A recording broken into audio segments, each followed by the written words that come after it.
The Garden of Eden, the biblical birthplace of all humanity. The story is one way of showing how the human world came to be as we know it. But is it just a story? Or did Eden really exist?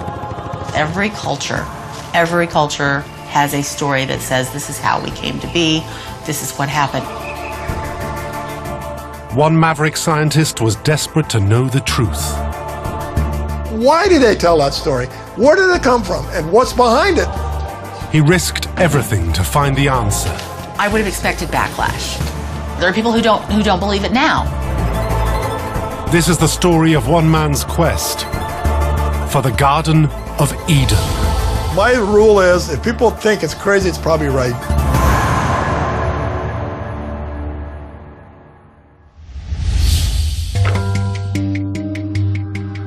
In 1987, a respected magazine published an article about the work of a little-known archaeologist named Yuris Zarins. In it, Zarins claimed to know the earthly location of paradise, the Garden of Eden. Zarins' work caused a storm. Many religious people felt it was sacrilege to apply scientific principles to the Word of God. It should be accepted on faith or not at all. I would have expected backlash. There are people who don't believe it now. It's like anything else. I don't believe that. I don't want to know that. That's different. That's uncomfortable. Some respected academics were also deeply skeptical. They thought Zarins was just wasting his time.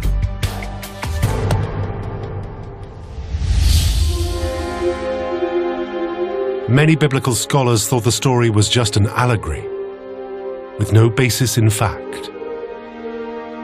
Certainly by the 19th century, most educated people no longer think the story of the Garden of Eden is a literal account of the beginning of humanity and the fall of mankind. But Zarins did not care about other people's opinions. Most people are not interested in trying to think through. Let's put it this way. If I said to you, I'm going to research the Garden of Eden based upon the Genesis story, people are going to go, well, why? Surprisingly, this was not a religious quest, nor was it a hunt for buried treasure or precious relics. It was a journey motivated purely by a thirst for knowledge. Zarins wanted to know about the origins of human society.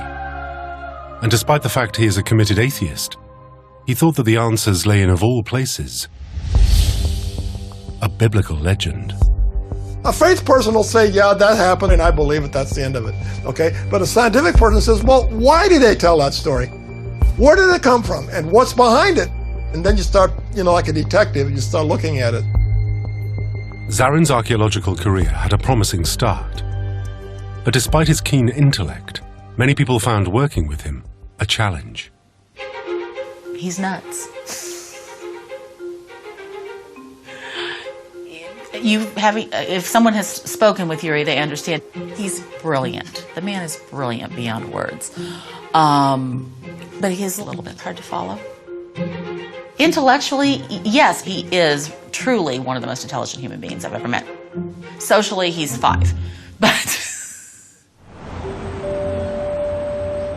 perhaps because of his unorthodox style, finding an environment he could work in wasn't easy. But he secured a place at a small college in the heart of the American Midwest, called Missouri State University. I had to find a job, and you just don't get a job at just any old place. But the archaeological jobs are hard to come by in academic circles, so you take one where you can get it. But rather than hinder his career, Zarins found his work at Missouri State helped him become something of a rising star. this guy did things that news media covers. I mean, he made Smithsonian, Nat Geo, worked on projects that were, had huge budgets. So he brought press and money through the school, which is always good for the school. He was very much encouraged to do his own thing. The freedom Zarins had at Missouri State meant he could pick and choose his own passions to follow. So he spent most of his time indulging his greatest passion: the vast deserts of Arabia. The reason I love it is because it's so austere. It makes you come to grips with yourself. You have to learn about yourself. You have to learn about others and trust others, but you have to learn how to survive and how to suffer. I like that. Arabia was also rich terrain for an up-and-coming archaeologist making a name for himself. Unlike the well-trodden sites of the ancient classical world of the Mediterranean or Egypt, Arabia was undiscovered country. Arabia was a cultural landscape that was like a desert, literally, because archaeologists hadn't been allowed in. The tribes are too dangerous in most places in Arabia. It's so remote. Many places are so remote. Believe it or not, I'm the first person sometimes to touch something that's 500,000 years old.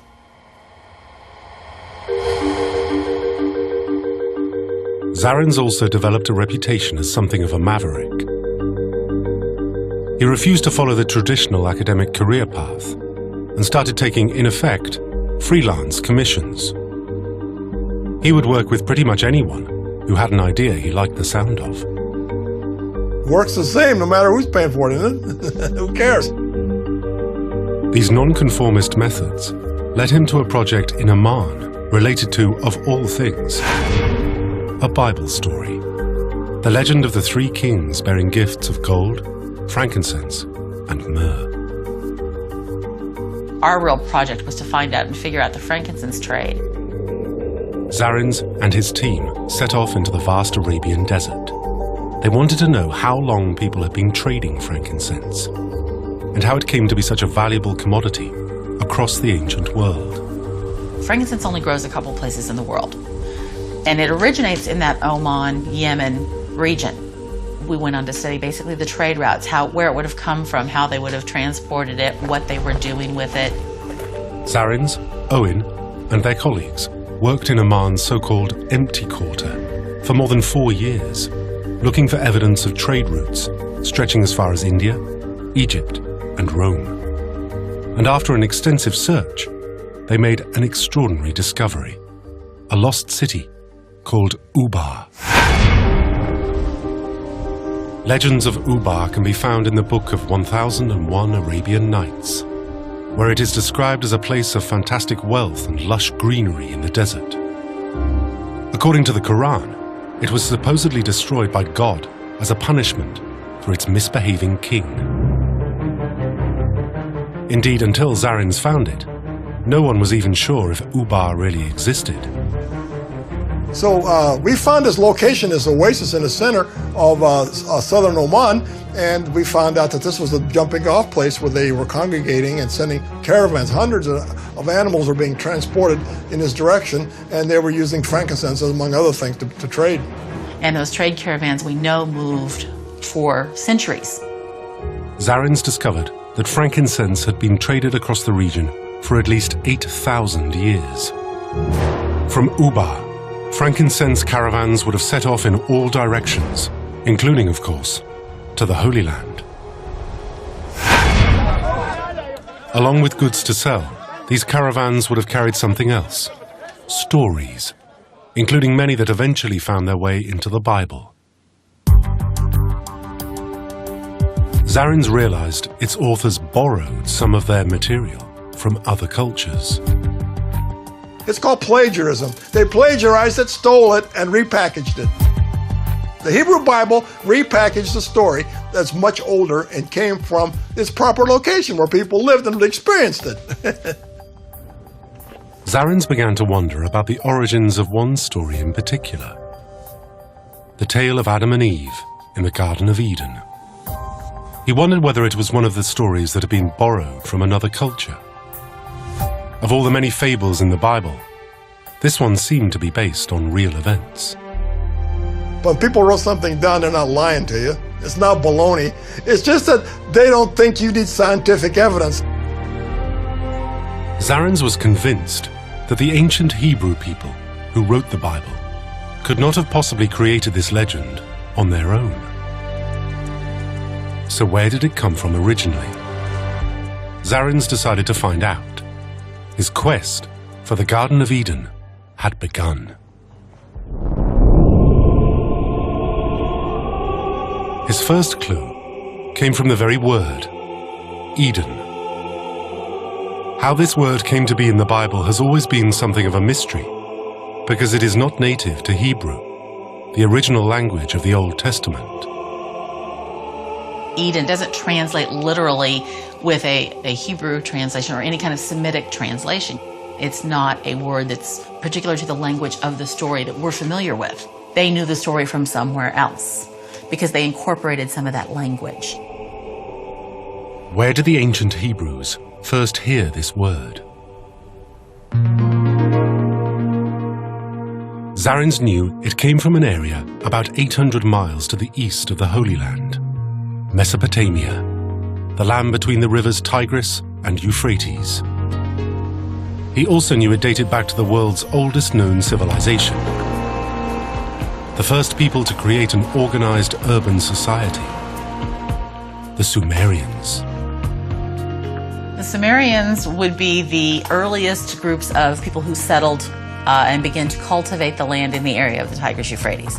Sumer is the first really organized group of agricultural city-states, and they began to develop a network of interaction through their crops and their trade and using the rivers. It was these ancient people who first used the word Eden. It's a very, very ancient word, which the Sumerians used in a very ancient way, and it means a land of steppes or grasslands where people live kind of wild, where animals are wild. The Sumerians used the term Eden to refer to uncultivated areas beyond their territory. In other words, the sort of place where nature was not controlled by man, but by God. If this word, Eden, came from Mesopotamia, then it seemed logical that the Garden of Eden was located there. This idea was supported by the fact that many early Bible stories have Mesopotamian roots. If you look at the history of the biblical people, if you look at an Abraham, a biblical Abraham, he came from somewhere in that region. For example, most people don't know that Sumer's mentioned in Genesis is called Shinar. The Tower of Babel, these are all Sumerian stories. In fact, the first 12 chapters of the book of Genesis, up to the point where Abraham departs for Egypt, takes place in Mesopotamia. Everything in those stories is from Mesopotamia. If you don't believe me, read it. In the 1980s, Zarins' curiosity piqued, and he formally took up the quest that he had been informally pursuing for years. He started a study group to test out the idea that the Garden of Eden was a real place and discover where that place was. If he couldn't convince his own students his ideas were right, he wouldn't be able to convince anyone. We met in his office because there were like 5 of us. We talked about some of these things. It made a lot of sense to him, and it didn't take him long to talk us into seeing the logic of it. And at that point, he was still our professor. He wasn't somebody I'd spent 20 years working with. He was my professor. So clearly he knew something. Zarins' starting point was the Bible itself, and its first, oldest part, the book of Genesis. Well, I should perhaps explain that the Bible has 2 accounts of creation. The Garden of Eden story is the second one, and probably the earlier one. The story begins when God plants a garden eastward in Eden. There, he made every tree that is pleasant to the sight and good for food. And of course, in the middle of the garden, he put the tree of life and the tree of knowledge of good and evil. The story is one way of showing how the human world came to be as we know it, or as the Israelites knew it. And there was a kind of a test in the garden. There are these 2 trees, the tree of life, which the first humans are not barred from eating from, which gives immortality, and the tree of the knowledge of good and evil, which gives some kind of wisdom. As every Sunday school student knows, one day a serpent tempts Eve into eating the forbidden fruit of the tree of knowledge. So she eats of the tree of knowledge and gives some to her husband Adam, who meekly follows. As punishment, God casts Adam and Eve out of the garden.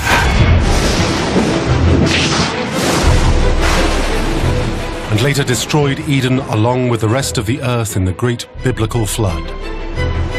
And yet, ever since that day, people have sought to find Eden, or at least evidence that it truly existed. The very text of the Bible actually provides some tantalizing clues about Eden's possible location.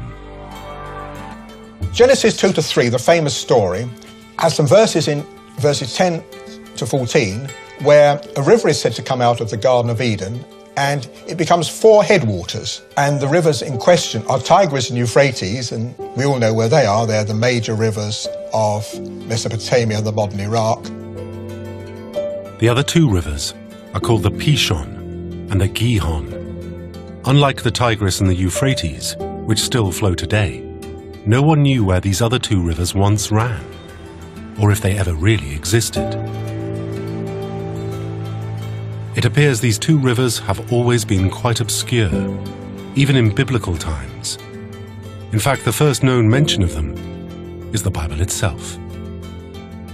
Quite a bit more is said about those 2 rivers in the text, which probably implies that to the ancient Hebrews too, though those rivers were a bit more unknown and mysterious, so required a bit of elaboration. The Pishon is said to encompass a mineral-rich land called Havilah, and the Gihon is said to flow through a land called Cush. Some versions of the Bible translate Cush as Ethiopia. Locating these 2 rivers and where they joined with the Tigris and Euphrates to form the famous 4 headwaters was the key to unlocking the mystery of Eden's position. Find the rivers, and Zarins would find Eden.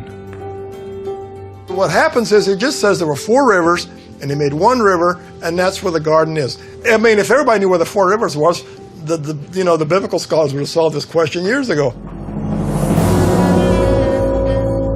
The location of the Pishon and the Gihon has baffled scholars for centuries.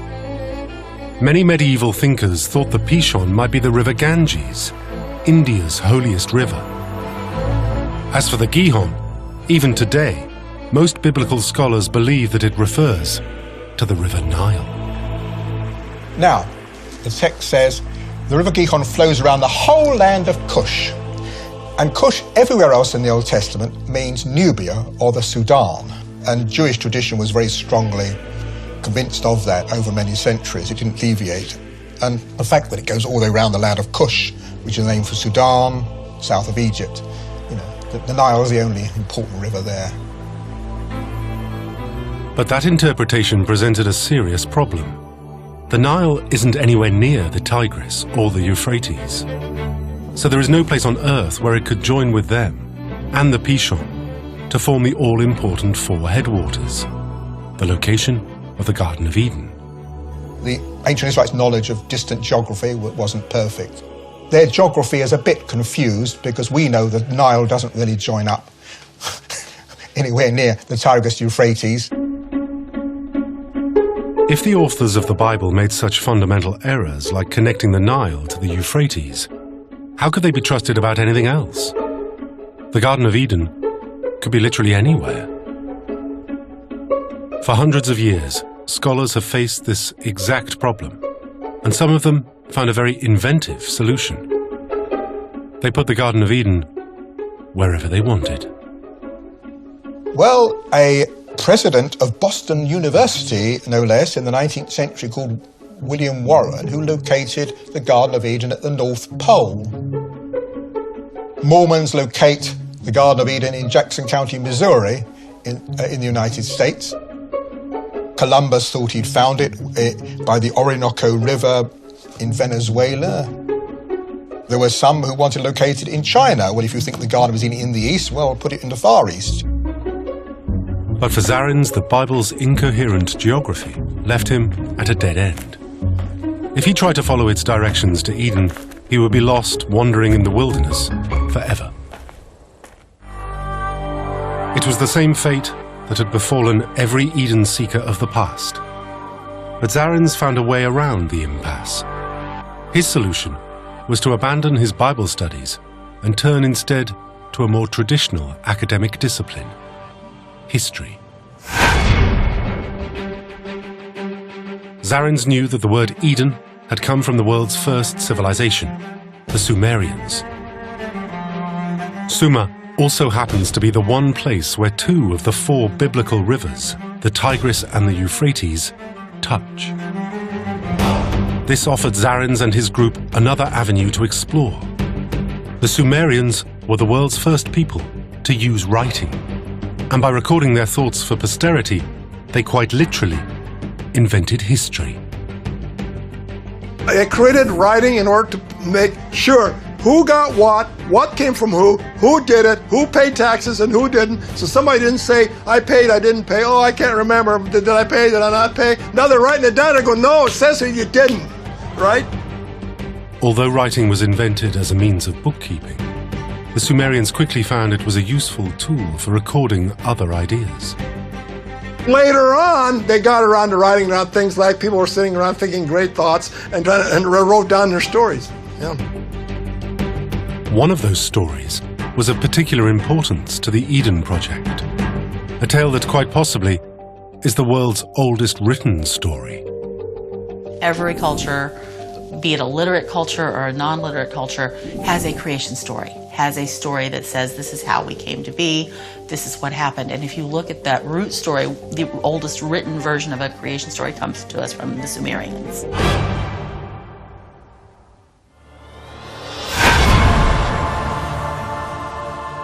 The story the Sumerians wrote is known as the Epic of Gilgamesh, and it has some shocking similarities to the story of Eden. Similarities which would help guide Zarins on his quest. Gilgamesh was a king of Uruk in Mesopotamia who was 2/3 god and 1/3 man. And that was his problem. Because he was only 2/3 god, he was not immortal, but destined to die like those of us who are 3/3 human. He became overwhelmed with a sense of his own human mortality, so he wanted to find the secret of immortality. In his search for the secret of immortality, Gilgamesh meets various characters who explain to him how humans came to be. The Sumerians talk about man being created from clay, which makes sense. They're a river culture, so what is the substance that's most useful and most abundant? It's clay. Men were created out of clay. Okay, and as they were created out of clay, then they said, well, now wait a minute, we got to get women in here somehow, so then we get women made out of men, and then we put them in a place where people live forever, where it was really nice, and nobody got sick, people lived at the bequest of God. You know, that's that kind of story. When compared to the story of Eden, this earlier creation story has a distinctly familiar ring. Adam, too, was created out of clay, and Eve was created out of Adam's body. And the Sumerian idea of a land where there is no unhappiness, illness, or death has an obvious parallel to the Garden of Eden itself. The one difference is that the Sumerians did not call their version of paradise Eden. They called it Dilmun. Dilmun refers to a place. It's a specific place. It's a settled paradise. It's an abundance. All blessings of nature sort of come together. It's a way to live without worry. The similarities are uncanny, even down to the way both Dilmun and Eden are eventually destroyed in a great flood.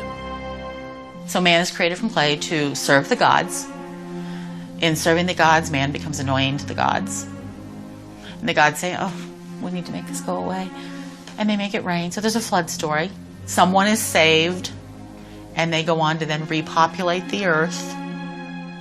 In the Sumerian version of the story, the man who was saved and repopulates the earth is not called Noah.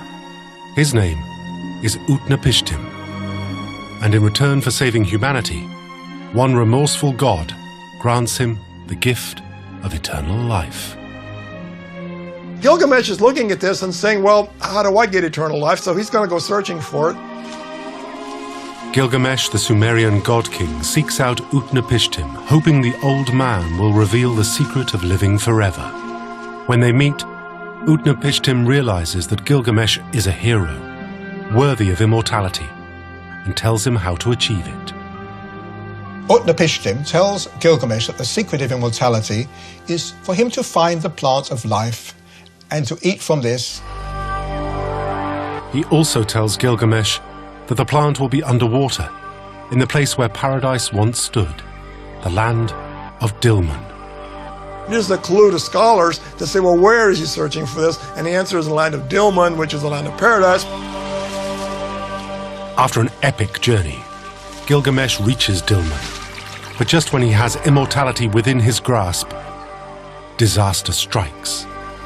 He finds this plant of life in the water and he's just going to grasp it and consume it. But unfortunately for him, a serpent snatches it away first and the serpent rejuvenates itself. This tale of humankind being offered the chance of eternal life, only to have it snatched away, is of course exactly the same fate that befalls Adam and Eve. There is a moral in this story that immortality is something just beyond humans' grasp. And there is a similar theme in the Garden of Eden story, that the human beings were originally not debarred from eating of the tree of life, but because they disobeyed God and ate of the tree of knowledge, they are cast out of the garden and lose the chance of eating of the tree of life, so in a sense are doomed from the chance of having an immortal existence in this life. As far as Zarins was concerned, it was clear that the story of Eden was nothing more than a Hebrew interpretation of the Epic of Gilgamesh. I would say it was the same thing, because Adam transgresses and Eve, and so they're punished by having mortality, and they have to work for a living. When ancient Hebrews heard these Sumerian stories, Zarins believes they decided to make them their own and put them in the Bible. The biblical story changed the Mesopotamian story, if you like. It monotheized it, so it's not simply taking over a pagan story. It's now only one God who brings the flood and delivers the flood hero. There's a proper reason for the flood. It's because of humans' sin. Unfortunately, the story itself did not seem to offer any obvious clues to Eden's location. It seemed like yet another dead end. But there was one thing that offered Zarins a glimmer of hope. The name the Sumerians used for their version of paradise, Dilmun. If he couldn't find Eden, perhaps he could find Dilmun. Zarins was not the first person to make the connection between Eden and Dilmun. Ever since the Sumerian language was first decrypted, scholars have suggested that the two places might somehow be linked. Dilmun is interesting because it's debated. It's supposed to be this idealized paradise, this special place that's very advanced, where civilization and culture thrive. It would be like an Atlantis. We have this mystery place where these incredible advances happen. As far as anyone knew, Dilmun was just a myth, a parable that had no basis in fact. If that were true, then Eden too was never likely to have been a real place. Zarins, however, knew that Dilmun was not simply a figment of the imagination. It was a real place. In fact, he was one of the people who discovered it in the 1970s. Now, in the quest for Eden, Zarins found himself revisiting his earlier work. Uri was in the field, going to all these places looking for evidence of early civilization, stone tools. So he was looking for these things, and I don't know if it sparked in his mind then or it sparked later as he came back and processed more and more of what he'd seen. But it came together by the time I had began to study with him as a cohesive idea. Zarins and his colleagues found evidence of a civilization, a string of trading centers that once thrived along the eastern shores of Arabia. Today, evidence of this culture can still be seen on the Arabian island of Bahrain. When we began to work in Saudi Arabia, we helped discover that, and it's a very, very rich region. This discovery came as something of a surprise, considering that today the area is little more than a vast, empty desert. It was a place where different people congregated. It was the ancient Hong Kong. People had good stuff coming in from everywhere. Crucially, Zarins discovered that Sumerian traders had visited this land and recorded the name of it as Dilmun. The Sumerian cities became actively interested in trade with any place that they could possibly trade with. So they're looking for raw materials. They bring raw materials back to Sumer, make nice things, sell them back to them at a profit. So they were in the Gulf. As soon as the Sumerians start writing, they write bingo, Dilmun. So we know that. But why would the Sumerians think of this run-of-the-mill trading center as a paradise? The answer may lie with the distance between Dilmun and Sumer. It could only be reached by sea, and even then, only the most intrepid sailors ever went there. Just like sailors throughout history, they brought home tall tales of this faraway land. You know how sailors are. They love places that are far away. Sailors don't talk about home. They talk about distant places so they can impress people where they've been. They found this place in the Gulf with this beautiful water, and they start talking about it. The Sumerian sailors told of a place that was not only rich and magnificent, but lush. Unlike the dry, hard-scrabble land of Sumer, Dilmun was verdant and green. It's exotic to the Sumerians, but not exotic to local people. So, you know, they just make a transference of what it was, how beautiful it was. Over time, Sumerians came to think of Dilmun as a special place. So much so, they assumed it was the very place where humankind was first created. Zarins had started with a cryptic biblical legend. History in the form of the world's oldest story allowed him to link Eden to the Sumerian paradise of Dilmun. Archaeology had helped him discover that Dilmun was a real place. Yet still, the Dilmun that Zarins discovered was nothing more than a desert trading outpost. There seemed nothing to support the idea of it being green and beautiful. Another roadblock on the way to the Garden of Eden. To get past it, Zarins gave up on the idea of scouring the historical record and turned instead to hard science. His undergraduate work was in geology, so he has a background in hard science as well, which is, again, what makes him interesting. Because of all of Uri's different talents, he brings it all together and then is, like I said, a much better storyteller because he can actually look at something both scientifically and as an anthropologist or archaeologist would. The quest for Eden turned to the physical landscape of eastern Arabia and to the thorny question of the two missing rivers, the Gihon and the Pishon. If Zarins could not find them, then his whole quest would come to nothing. We know the Tigris and Euphrates clearly are in Iraq at this point in time. And the question was, where would you get two other rivers that connect up with that? And that's where the science comes in. There was no obvious way to break this impasse. Then, an answer came from the heavens.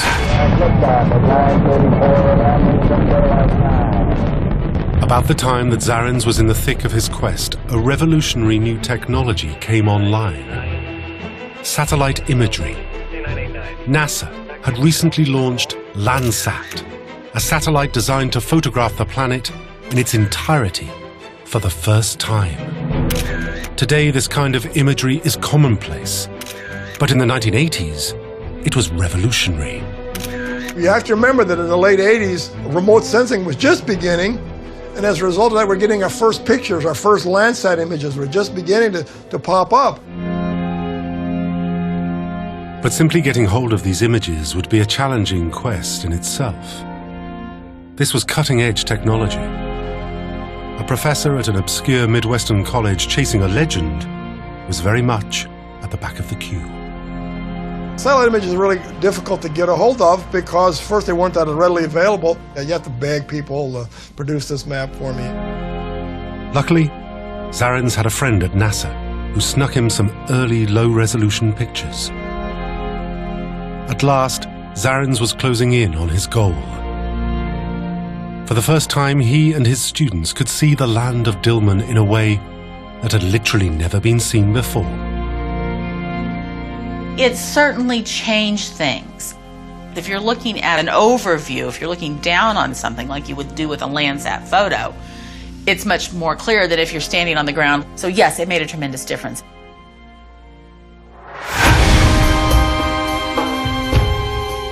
A careful study of the images revealed a shocking revelation. A river. Or more specifically, a dry channel snaking through eastern Saudi Arabia. It clearly marked where a river would once have flowed. When you put the satellite image, you can just generally see it. You can like, this is it. And then you start drawing where the other rivers are. It really makes sense. It was the breakthrough that Zarins had been seeking since his journey began. Now, as well as the Tigris and the Euphrates, he had found a third river, the Pishon. The river originates in northwest Saudi Arabia. It's called the Arima, and it has multiple branches, and it comes down, it comes around a little bit, then it starts swinging north, and now the Arabs call it the Wadi Batan, belly button river. And it comes around and it makes a huge delta by Kuwait. This will be the Pishon. From the ground, this dry river channel, the Pishon, is all but impossible to see. It would appear as nothing more than a slight depression in the sand. You would have no idea. You'd just be like, oh, more desert. You know, you couldn't picture it as lush and fertile. But using detailed images obtained from Landsat's camera, this former river stood out clearly. And then you look down and you're like, wait a minute, that's... oh. And that... at one time, this was all water. When it was in full flow, the people of Dilmun would have had a perpetual water source, and there would have been plenty of food along the banks. It would have been a place of abundant life. When you realize that a dried up riverbed it was actually once a water source, that changes the whole lay of the land. And that's a eureka moment. However, there was a problem. The river Zarins discovered clearly provided a source of water to the Sumerian version of Eden, Dilmun. But something was missing. The place where it connected to the Tigris and the Euphrates showed no evidence of ever being the beautiful, lush garden described in the Bible's story. And also, where was the fourth river, the Gihon? It looked like yet another dead end, but having come so far, Zarins wasn't about to give up. Reviewing all his evidence, Zarins had a revelation. He was looking for a place that existed thousands of years ago. So perhaps he should not simply look for where the biblical rivers flowed, but when. He quickly realized that the last time the Pishon had any water in it was 10,000 years ago, at the end of the last ice age. It was an Ice Age river. All of Arabia was drained by three huge rivers in the Ice Age. And gradually, in what we call the Neolithic period, they dried up and they weren't as extensive. So when they connected up, obviously the landscape was different. And so now you have to figure out when that was. The answer is about 5,000–6,000 BC. This element of timing is important for two reasons. First, back when this river was still flowing, the region of the Persian Gulf looked quite different to how it does today. In fact, at that time, there was no Persian Gulf. It was dry land. The Gulf is, during the last ice age, was completely dry land because sea level fell about 200 feet, and the deepest part of the Gulf is 120 feet. You'll figure it out. It's all dry. If there was no water in the Persian Gulf, then the combined waters of the Tigris, Euphrates, and the Pishon must have continued flowing for many more miles beyond where they meet the sea today. They would have combined to form one great river, just as described in the Bible. The rivers connect up ahead of what is today just south or near Basra. That's where they would connect up. And now you can't see it because the Gulf's higher than what it is now. But there was another, more important factor. 8,000 years ago, the climate of the region was totally different. At that time, monsoon rains, which today only reach the southernmost tip of Arabia, would have covered the whole peninsula with life-giving rain. It was this rain that fed the Pishon, allowing it to flow all year round. More importantly, the land around the river would not have been a harsh desert. It would have been lush and green. This is why the Sumerians thought of Dilmun as the birthplace of humanity, because it was a paradise. The land of Eden.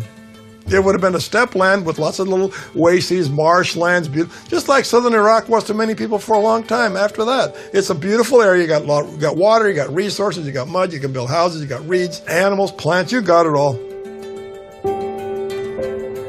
But although it would have undoubtedly been Eden-like, was this actually the Eden? Without the fourth river, the Gihon, it couldn't be. The Bible describes the Gihon as flowing through the land of Cush. For centuries, most scholars believed Cush referred to an area in East Africa. In fact, the King James Version of the Bible even uses the word Ethiopia. But Zarins knew there was a different interpretation.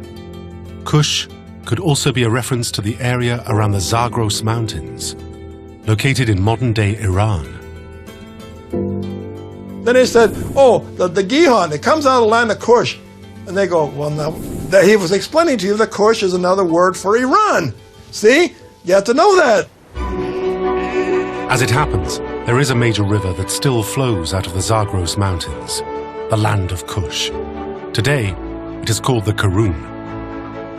The Karun River, which comes out of Iran, is still there, still carries water, comes out of the Zagros. Until it was dammed in the 1970s, it too connected with the Tigris and the Euphrates, at the exact place where the newly discovered Pishon also joins. These rivers form the so-called four headwaters that flowed southward to form one great river. Zarins believed this was the location of the Garden of Eden.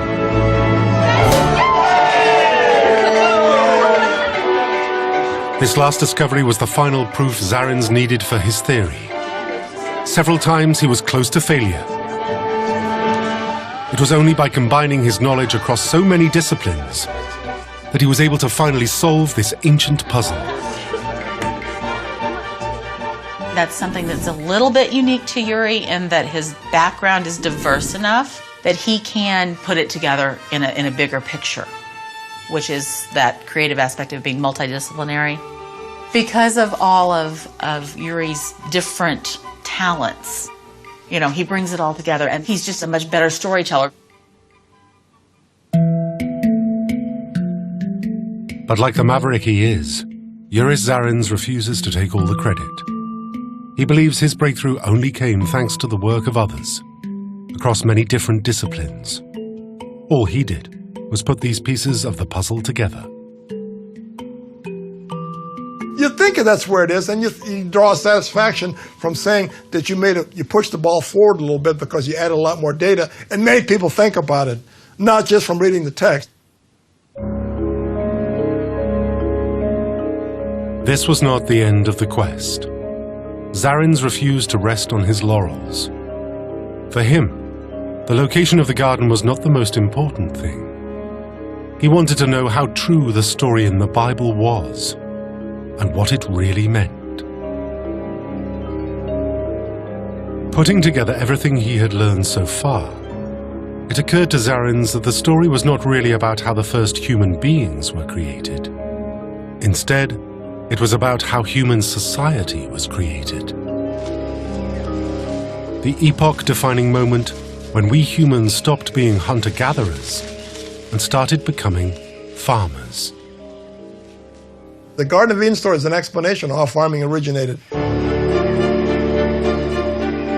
Zarins' theory rests on a radical notion, the idea that the Garden of Eden was not the only one of its kind.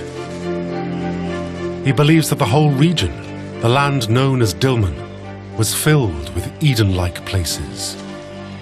Well, the garden no different than any oasis you see now in Arabia. Arabia, it's called an oasis because subterranean water fractures and everything turns green. Attracts plants, attracts humans, attracts animals. It's just a place where people congregate. So this was a kind of a marshy green area that attracted animals, plants, and so on, and original people. According to Zarins, the Garden of Eden was a home to prehistoric humans, hunter-gatherers who were able to survive purely from what they found growing naturally. But as the last ice age ended, the waters in the world's oceans began to rise. Eventually, this garden of paradise would have been drowned in the flood. In its place today, we find the Persian Gulf. It flooded the area, and it flooded the Garden of Eden. It's flooded. It's underwater now. Can't see it. The floods forced humans to move northwards into the much harsher landscape of Mesopotamia that we are familiar with today. There was no easy living here. If people wanted food, they had to grow it. They had to become farmers. And that meant using primitive technology to cultivate the land. When people create inventions of some kind or another, whether it's taming nature or inventing metals or writing, you can never go back. You just can't reverse technological progress. And so it began with this idea of agriculture being one of the first ideas of change.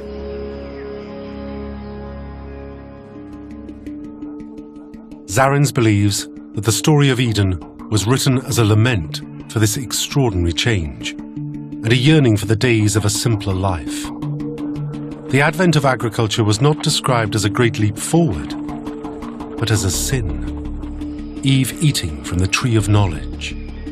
What happened was they fell. They fell from grace.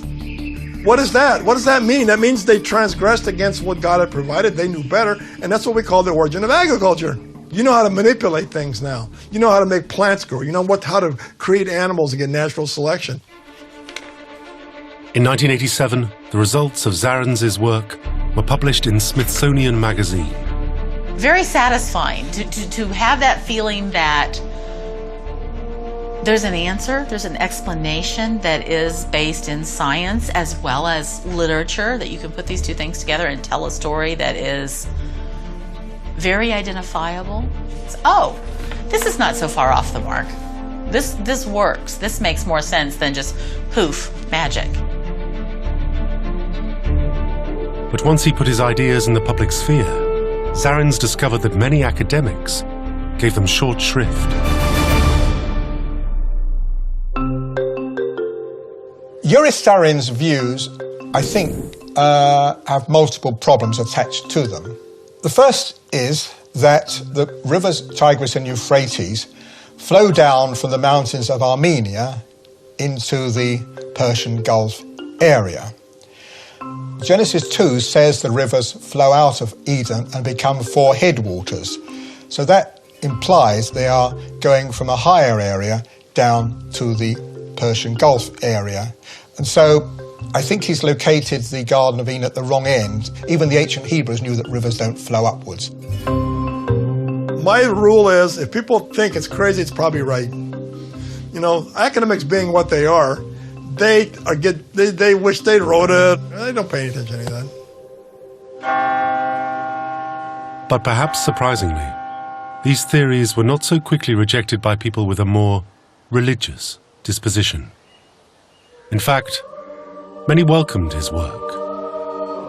I would have expected, particularly here in the Bible Belt, Springfield is in the Bible Belt, I would have expected backlash. Uri spoke to more church groups, was invited to more public venues where you would have thought they would have been hostile to his ideas. And yet again, he's such a good storyteller. It's not offensive. He's in no way saying what you think is stupid. He's saying, here's a way to look at it scientifically and let your story be real. And he was welcomed in many cases with open arms. It was kind of fun to watch. I expected there to be more of a uproar. The extraordinary insight of Yuris Zarins showed that the legend of the Garden of Eden might be more than just a parable. It might be a true story, a story of how human society came to be.